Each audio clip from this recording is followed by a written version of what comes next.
The opening thought this morning, welcome to this place of possibility. This is love's hearth, the home of hope, a refuge for minds in search of truth unfolding, ever beautiful, ever strange. Here, compassion is our shelter, freedom our protection from the storms of bigotry and hate. In this place may we find comfort and courage. Here may our sight become vision to see the unseen, to glimpse the good that is yet to be. That's from Mariana Hector Cotter. Our minister, Karen Van Fossan, is going to treat us to the sermon she's going to give when she appears in Boston before the Ministerial Fellowship Committee. The room full of critics, is that what you're looking for, huh? No, be kind, be kind. Karen was graduated from seminary and began serving as our minister in 2015. She's a writer, activist, pastoral counselor, and devoted pastor mom, and we welcome her back to her pulpit. So in a week and a half or so, I will leave for Boston. This is not the sermon. Yeah. And as you may know, because we keep talking about it, ministers in our tradition, according to my spiritual director, who's in a different tradition, have the most rigorous process that she knows of for entry into what's called full fellowship in the UU tradition. And one of the many things we need to do is appear before a committee called the Ministerial Fellowship Committee, the MFC. And I've stopped calling them any kind of slang or any kind of mean words. They're wonderful people, and they care, and they're there to support our tradition and its integrity. And so I will appear before them, and I am to give a 10-minute sermon, no more and no less. And it's right here. And also, I just want to be clear, it's not so much that I'm practicing on you. I don't think that would be appropriate. What I'm doing is sharing this journey that we have really been on together for some time. You are the people who have called me into ministry, and it seems you have every right to know what on earth I've been up to since then. So on December 1st, at 2 o'clock Eastern time, which means 1 o'clock our time, so I wasn't sure how to put it in my phone, honestly, because I don't know what happens when I get there, so I put it in both ways. I will see the Ministerial Fellowship Committee, the MFC. I will present this sermon with edits that you may recommend. It's only 10 minutes long, so we're doing fine for time. And I will present to them the first question that I would like them to ask me. So I'm also open to your input on that. My working question I've only come up with yesterday is how has our solidarity with Standing Rock changed my ministry? So that's my working question. Sometimes people lead with the thing they least want to talk about to get it done. Sometimes they lead with what they most want to talk about. There's so much I don't really want to talk about. I thought I'd go with what I do want to talk about. I'm kidding. Anyway, so then they will interview me, and I am to know history, and I'm to know current affairs. I'm to know our tradition.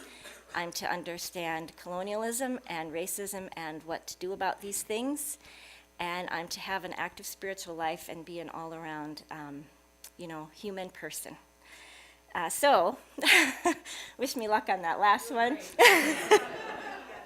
I wasn't sure when I got up here if I was just going to roll forward, but you're my people, and you will be the cloud of witnesses who I will bring with me.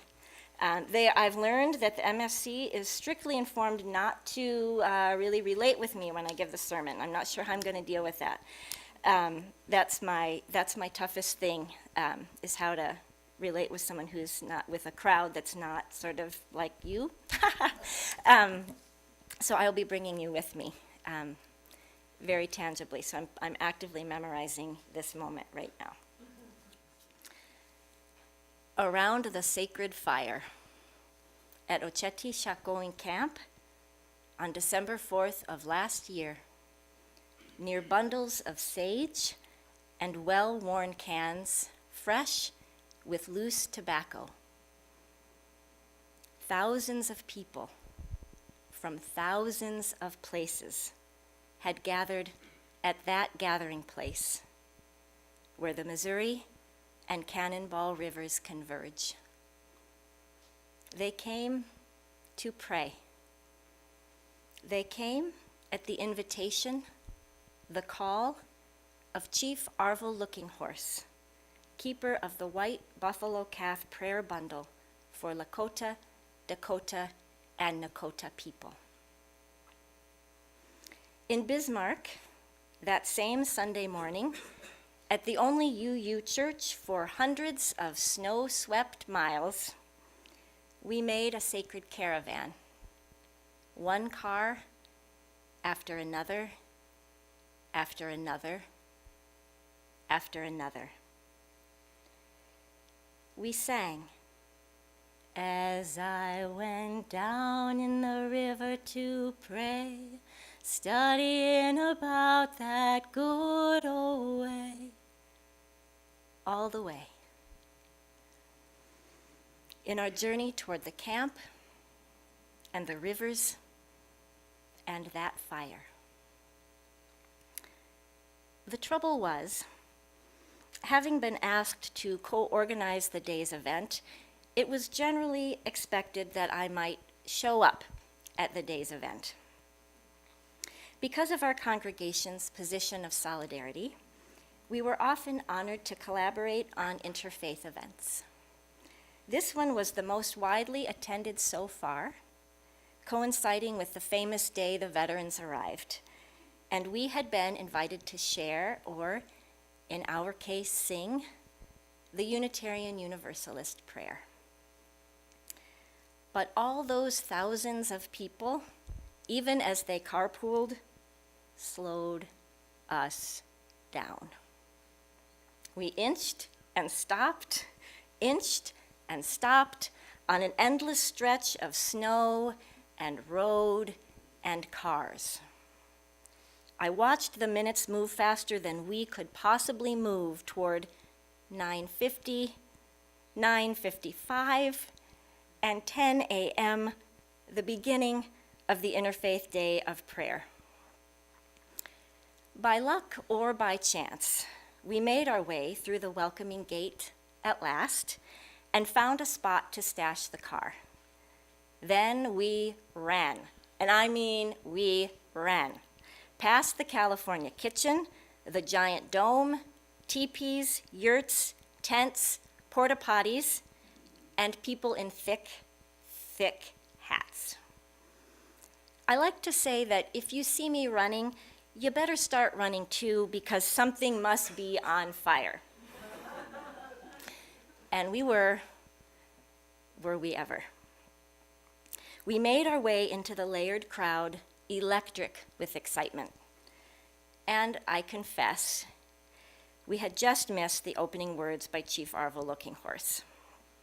We arrived as Ocheti Shakowin Interfaith Coordinator Johnny Azaron announced that the other prayers of the day would begin now. Then Johnny said 7 words I won't soon forget. He leaned a bit closer to the microphone. "Karen," he said with a pause, "I know you're out there somewhere." Thank goodness I actually was. We actually were. Thank goodness we hadn't stopped at that long porta potty line that we deliberated about. Thank goodness our group had been on fire enough to up and run. I know you're out there somewhere. In my life, these words have come to mean everything. Over the past few weeks, folks from my congregation have joined the search parties for Olivia Lone Bear, one of countless and uncounted Indigenous women and children who have gone missing since the start of our most recent oil boom. Her brother Matt showed us the giant notes on the wall, where the family tracks clues, confirms them, lets them go. I imagine in their daily prayers, they call out into the mighty wind, "Olivia, I know you're out there somewhere." This is a statement of faith, to search for a loved one, to build a prayer camp. This faith says that how we live matters. As our own UU James Luther Adams has taught us, faith is not fundamentally about one's beliefs, but about one's commitments. This faith, this commitment says that we can hold a space for what we envision, a place where Olivia can come home and human communities can be life-sustaining. Whatever the outcome, whatever the result, faith says we can hold a space now for the world we imagine. We can touch the dreamed of future by committing to it in our time and our place. This is the kind of faith that moves people to live in teepees and yurts, to share collective kitchens, to create tents solely devoted to healing of body and spirit, to challenge ourselves to coexist across cultures. This is the kind of faith that moves a family to gather each day at a central location, to share all the food they've been given, to head out on the search again, to ask their friends for help when they need it, to speak of their loved one with presence and respect. Faith says the journey is the destination. How we live is who we are. On that day at Oceti Shakowin Camp, around the sacred fire, I looked out at the faces without number, faces deep in prayer, flushed with spirit and with cold, one beside another, beside another. I told myself that day, remember this, remember them. A time will come when you will need this moment. I have needed it often. My community has needed it often. Facing so much injustice, such unrelenting injustice, can make us prone to despair. But even in this despairing, this grieving, this longing for the ways we sense are possible to live, we are not alone. We can remind ourselves of the faith of the people. We can remind ourselves of the prayers of the people. We can remind ourselves of the people who are reminding themselves of us. We know you're out there somewhere. For a closing thought, hold on to what is good, even if it is a handful of earth. Hold on to what you believe, even if it is a tree which stands by itself. Hold on to what you must do, even if it's a long way from here. Hold on to my hand, even when I have gone away from you.